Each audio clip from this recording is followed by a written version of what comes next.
Welcome back again sa ating panibagong episode guys, na kung saan makikita kayo ng sport fishing activities.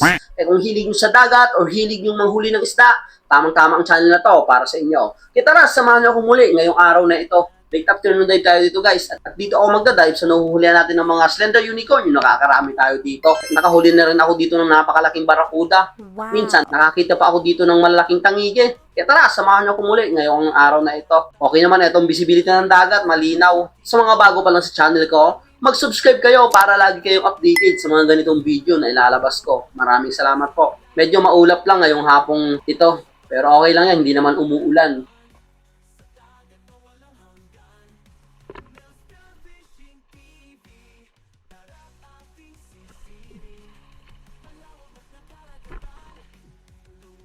Pagkatapos kong mag-load ng spear gun dito guys, at naka-warm up na rin ako, nakailang beses na rin ako nagdadive dito sa malalim na area, wala pa rin ako nahuli. Halos mag-iisa't kalahating oras na ako dito sa spot, wala pa rin nagpapakitang magandang isda or wala pang lumalapit sa akin na mahuhuli natin. Wala kasi dito yung mga slender unicorn. At eto, medyo madilim na nga yung ilalim. Isa't kalahating oras na ako dito sa spot. Pero tiyagaan lang talaga, ganun talaga dito sa spot.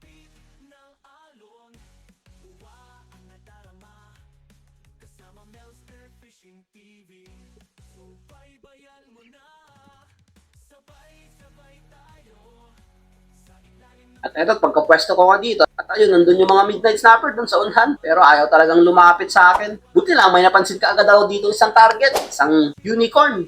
Yung original na unicorn. May local kasing unicorn na tinatawag sila. Ito yung kulay brown, yung may sungay. Kaya tinawag sigurong unicorn to is may sungay. Kaya antayin natin kung lalapit talaga sa poging ito.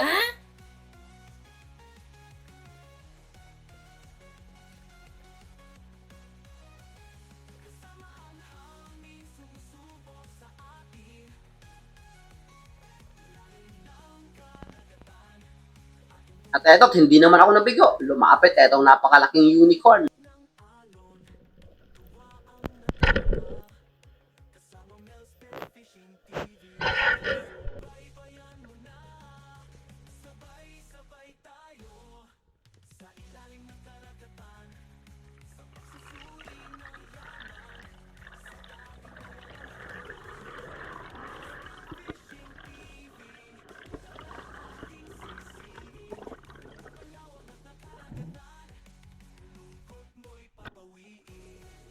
Kung nakakahuli lang kayo ng ganitong isda guys, mag-ingat lang kayo dito sa may buntot niya. Gawang may tabak eto dito sa buntot niya, 2 piraso magkabilaan, bali 4. Napakatalas pa naman ito, parang itak.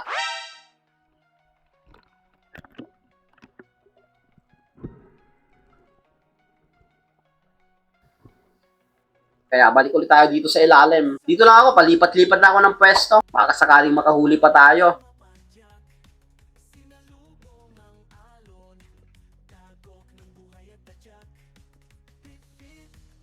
At pagkapwesto ko dito, ayun, nandito na yung mga slender unicorn, yung inaantay natin.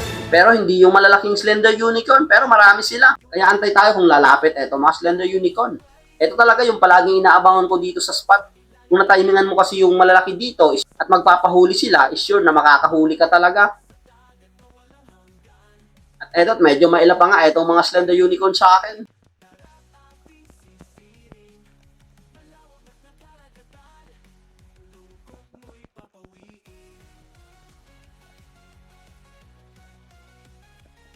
Naka-approve seconds sa pag-aantay, eto, unti-unti nang lumapit. Kaya inangat ko kagad itong pana para makatutok sa isa.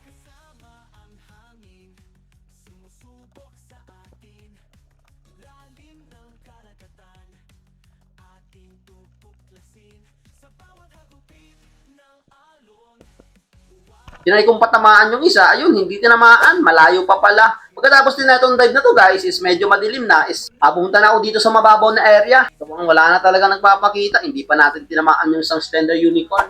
Nag-dive pa naman ako doon, pero wala na talaga. Ayaw talagang lumapit. Ayaw dumiretso sa akin yung mga slender unicorn. Kaya abang na lang tayo dito sa mababaw na area. Halos 2 oras na rin ako nagda-dive. At least may huli na tayong isang unicorn. Sure na may pang-ulam na tayo pagdating sa pamilya natin.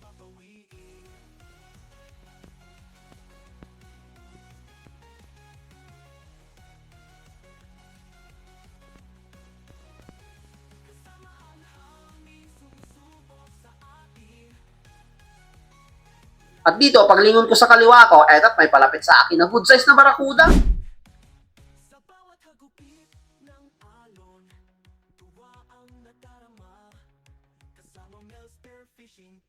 Pero ganun pa rin, ayaw lumapit, nakadistansya. Kaya ang ginawa ko dito, is ako mismo ang lumapit sa kanya at eto ang nangyari.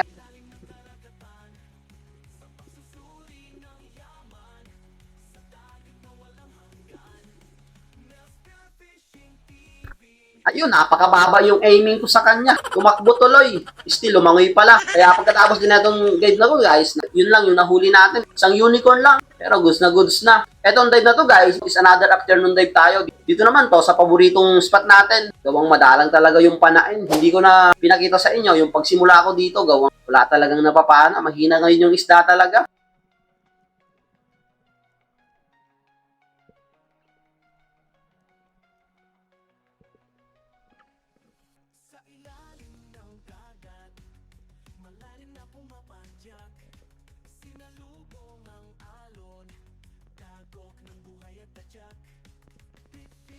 Ito, may isang good size na sana na talakitok na lumapit sa akin. Papanain ko na sana to, pero may napansin akong islang napakaganda. First class na isda, nandyan sa malalim na area. Ito, unti-unting lumalapit sa akin. Ngunit istorbo itong talakitok na to. Paharang-harang dito sa unahan ng pana ko. Pero mas maganda kasi yung isang isda. Ito, coral trout, isang lapu-lapong pula.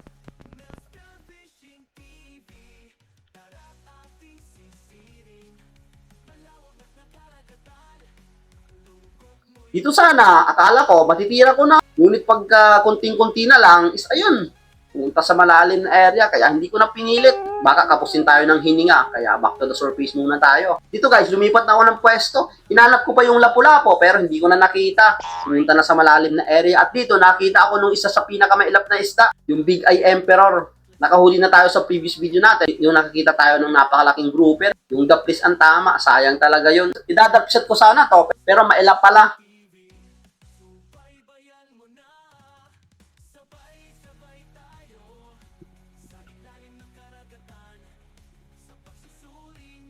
Kaya ang ginawa ko dito is nag-ambush tayo na lang tayo. Antayin natin kung babalik yung Big Eye Emperor na yon. Ang Big Eye Emperor kasi is isa sa pinaka-elusive o pinaka-mahirap palapitin pag nag-ambush ka.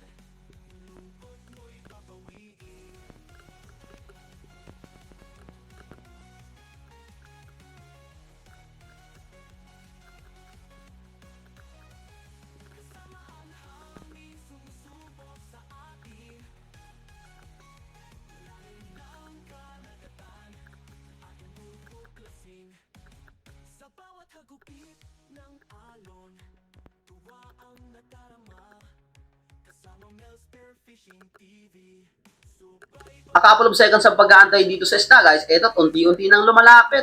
Mukhang naku-curious sa kapugian ko dito sa ilalim habang nakadapa ako dito sa may coral.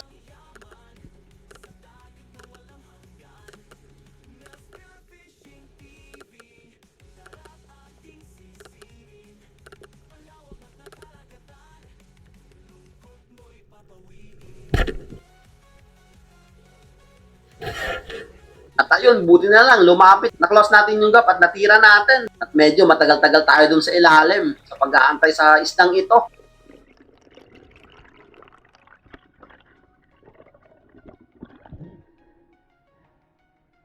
Eto't medyo hindi na nga maganda yung tama. Wasak yung bandang uluhan niya, yung tinagusan ng shop. Pero goods na rin to. Grabe. Mahilap, buti lang bumalik pa. Yan yung tama. Wasak. Mga 1 kilo. 441 na. Isa pa lang yung huli natin. Thank you Lord.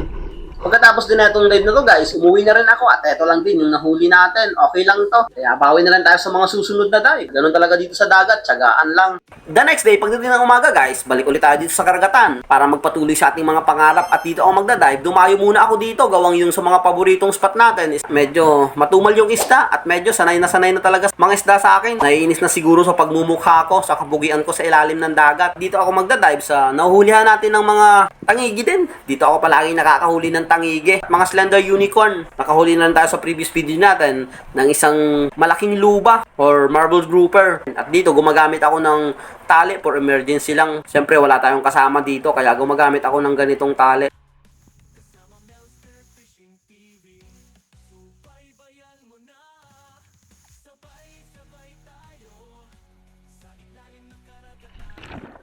Kaya alod muna tayo ng spear gun para along the way makita man tayo ng isda, ready na to spear it. Spear gun loaded, let's go! Dito lang muna ako nagpwesto guys, dito sa mababaw na area. So parang warm up ko na rin. Gawang hindi talaga ako dumediretso sa malalim na area pa ako nagdadive. Ang kailangan talaga is mag-warm up ka muna para hindi mabigla yung tenga mo pagdating sa malalim na area. At wala naman ditong lumapit, kaya diretso na tayo sa mismong spot natin na pupuntahan.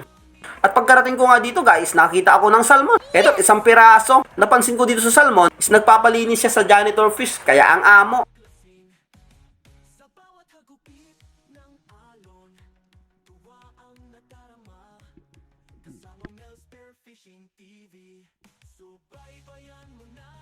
Kaya pagka-close ko ng gap at na-meet ko yung distance, tinira ko na to.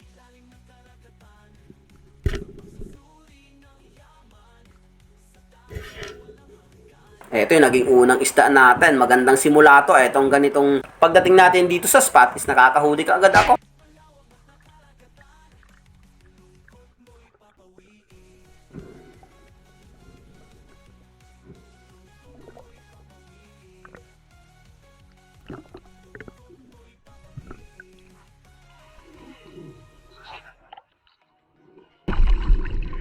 Uy, buti lang maamo. Nagpapalinis dun sa janitor fish. Salmon. Malaki na rin. Oh, thank you Lord. Pagkatapos kong malagay sa stringer yung salmon guys, balik ulit tayo dito sa ilalim.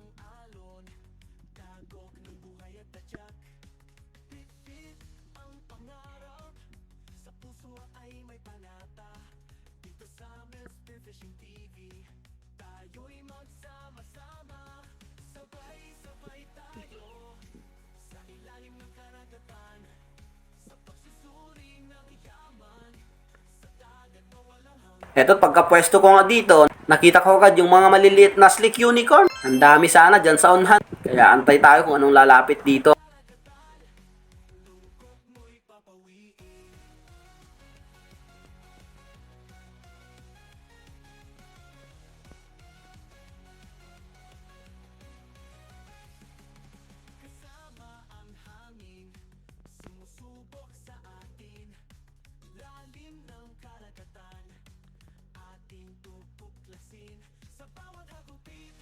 A couple of seconds ang pag-aantay dito sa ilalim guys. Eto, nandito yung mga slick unicorn. May kasamang slender unicorn. Akala ko dito, dediretso na. Ngunit biglang umikot na naman. Kaya back to the surface muna tayo. A couple of dives na rin ang nagawa ko dito. Pero ayaw talagang lumapit ng mga slick unicorn at mga slender.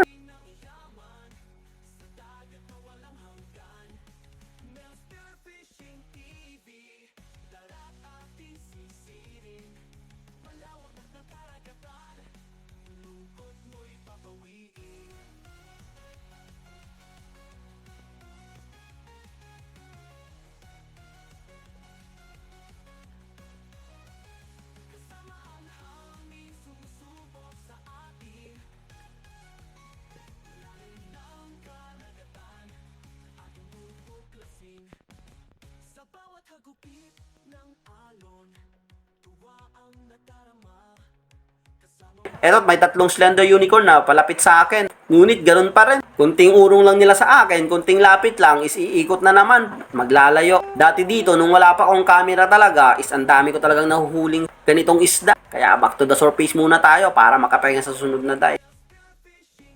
Dito guys, medyo lumakas na kasi yung agos. dito sa may bato, kung matatandaan nyo sa mga previous video ko, nakahuli na rin ako ng marble grouper dito or lapu-lapo. At dito, may napansin akong nakatingin sa akin, kaya dali-dali ako ditong nag-drive. At ayun nga, positive, isang marble grouper ulit.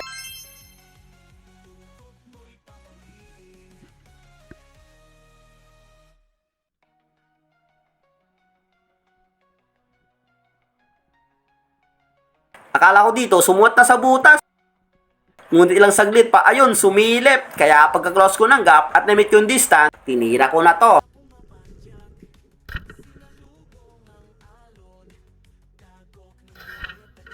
At ayun, sa pool naman. Itong bato talaga is bahay ng mga lapu-lapo. Palagi akong nakakahuli dito or nakakakita ng lapu-lapo. Minsan lang, hindi ko mahuli gawang sumusuot kagad sa butas. Hindi ko na sinisilip ang mga ganon gawang malalim to. Nasa 15 to 20 meters ang lalim na ito.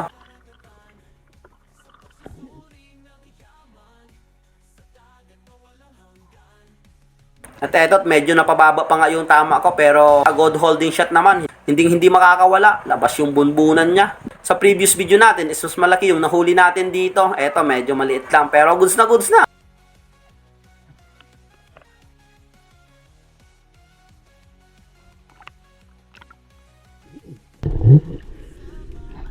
Thank you, Lord. Marble grouper. Mga 3 kilo siguro. Nakahuli na dati tayo dyan ng ano. Ganun din. Dinapshot natin. Pero malaki yun.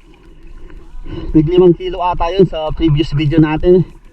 So, ano talaga siya. Yung bato is bahay ng ano. Mga ganitong grouper. Thank you, Lord. Ay. Pagkatapos kong malagay sa stringer yung lapu-lapu guys, lumipat na ako ng pwesto, wala na talaga nagpapakita doon. At dito, nakakita ako ng tangige. Dito sa may buhangin, kaya dali-dali ulit ako nag-drop dito.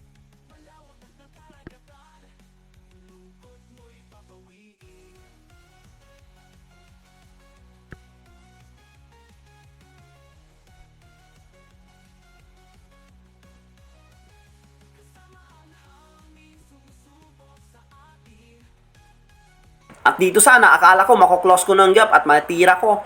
Ngunit sadyang nakadistansya etong tangiging ito kaya hindi ko na pinilit. Huwag pilitin ang ayaw. Hayaan na lang natin. Baka next time makita pa natin yan. At habang nagpapahinga ako dito guys, dito pa rin sa may buhangin, nakita ko ng isang long nose emperor. Kaya tinry ko itong i-drop shot. At habang palapit naman ako sa kanya, is maamo itong long nose emperor na to.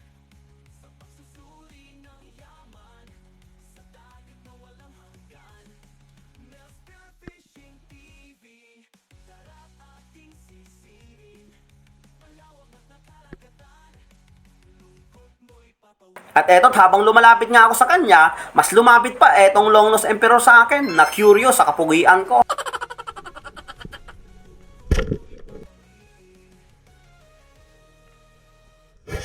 At ayun, napakaganda yung patama ko. Grabe. Minsan talaga, hindi mo talaga maano yung uwido ng isda or yung behavior ng isda. Minsan, kahit hindi ka pa nakadapa, is lalapit talaga sa'yo.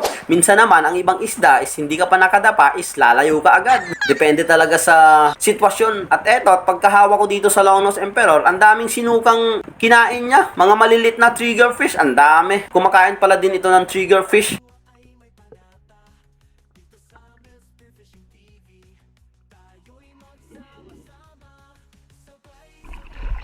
Oh, thank you, Lord. Lugsa. Long nose emperor. Ngamo. Lumapit pa sa akin talaga habang nag-free pull ako. Ay, pag nahuli pa sana yung king mackerel natin. Naka-4 na sanang piraso tayo. Sana may magpakita pa. Mag-alas 9 yun na. Oh, thank you, Lord. Pagkatapos kong malagay sa stringer etong dugso guys, umuwi na rin ako, wala na talaga nagpapakita. At pagod na rin, halos 3 hours na din ako nagdadive. At along the way, dito sa mababaw na area, nakita ako ng isang kanlay. Kaya dali-dali na naman akong sumisi dito.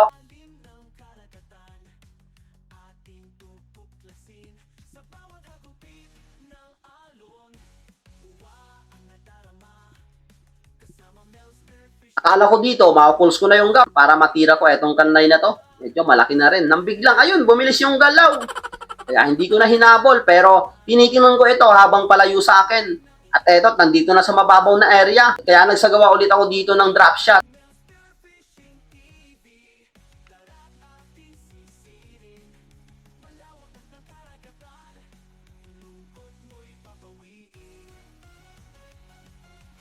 habang palapit ako sa kanya, eto't maganda na yung galaw. Ito na yung pagkakataon talagang mahuhuli ko to.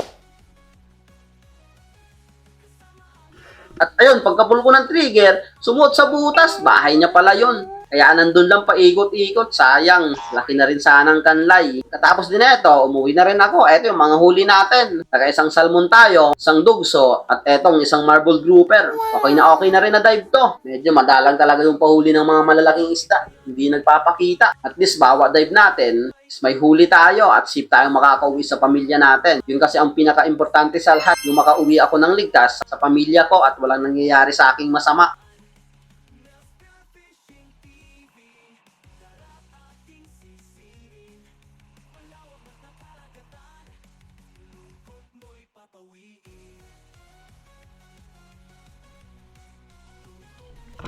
So ayun guys, umahon na ako. Doon tayo galing. Layo nung nilangoy ko. Simula dito papunta doon, tapos balik. Pero okay naman, worth it. Ay, ito mga huli natin. Pag nahuli pa sana yung tangigi is mas maganda. Pero mailap. Kakapusin na sana ako ng hininga. Kaya hindi ko na lang tinuloy. Kunting-kunti na lang sana. Tapos titira ko na. Ayan, okay naman to. Ito. Sobrang tig 2 kilo. So ano na, 10:40 na. 4 na oras yung dive. Prepare lang ako dito tapos uwi na rin. Ay. At least nakatatlong piraso pa tayo. So siguro mga 9 na kilo to itong lahat. Timbangin natin pagdating sa bahay. At pagkatapos kong maka-prepare dito guys, binahin na rin ako pa uwi. At pagka uwi ko, tinimbang ko yung mga isda ko. Yung marble grouper is naka 3.8 naman. Yung dugso naman is 2.5. At yung salmon is 2.5 rin. Kaya goods na goods ng huli yun. Naka 7.8 naman na timbang yung tatlong isda. Kaya ayos na. Kumita ako dito ng 1,500. Kaya goods na pagdayo natin dito sa spot natin na malayo. Okay na, nakita yon. Shoutout nga pala kay Romeo Alcones, Alcones family, Santi Roldan, Disuluk family, Bon Romero, Rini Alicin, Brian Pagkaliwagan, Boots, Ellen May, Mea Otzel, Agustin Elises, Pancho Pantino, Kevin Fitalbero, Aldrin Enzo, Joel Ranas, Federic Tirado, Manris, Michael Shiri Jose, Taluna TV, Brian Triano, Alexander Pesquera, Pesquera family, Gaspar Macalao, Rafi Bantilan, Fernando Lacasandili, Nilson Panturas, Samang Rodel, Joel Bael, Buibid Susalo, Kayadong family, Madronio family, Rendek TV, Dennis De La Cruz, Ani Rosal, Gimarlo Siranyas, Richard Topas, Rince Tyron, Felix Lumagdang, Tol EJ Muto, Leonardo Mejorada, Flora Lariuque, Florante Miranda, Elvera Miranda, Jason Lumagdang, Borja family, Kuya Bert, Arnolfo Bulay, Oke Hinorosa, Alfred Akin, Alo family, Jelen Vinagen, Joel Villos, Jobert Channel, Alberto Pantino, Eric Jimenez, Lars Iraya, Puji Edward, John Fabol, Pablo Rafael, Toto Kalingaw, Flor de Lisa, Jigs Abrenica and Family, Michael Mejia, Pablo Alaw, Meroros Diones, Joseph Janea, Edgar Magsanay, Antonio Villanueva, Alex Cayetano, Niel Bunao, Mabahen Family, Jay Sama, Rizan Rubidillo, Noel Juarez, Ronald Iscana, Jennifer Hubahat, Cesar Ablain, Socrates Guaren, Hadi Sani, Jemar Malaki, Kix Francisco, Infinite Outdoor Quest, Lugin Gillian, Francis Boniti, Rivas Family, Reynaldo Cruz, Richard Canunan, Marlo Anduca, Manang Hilaw. Maraming salamat po sa inyong lahat. So hanggang dito lang muna guys yung video natin. Hanggang susunod nating episode. Maraming salamat sa inyong lahat sa walang sawang patuloy na sumusuporta sa munting channel ko. God bless you all po. See you on the next episode. Bawi na lang tayo sa mga susunod na episode natin.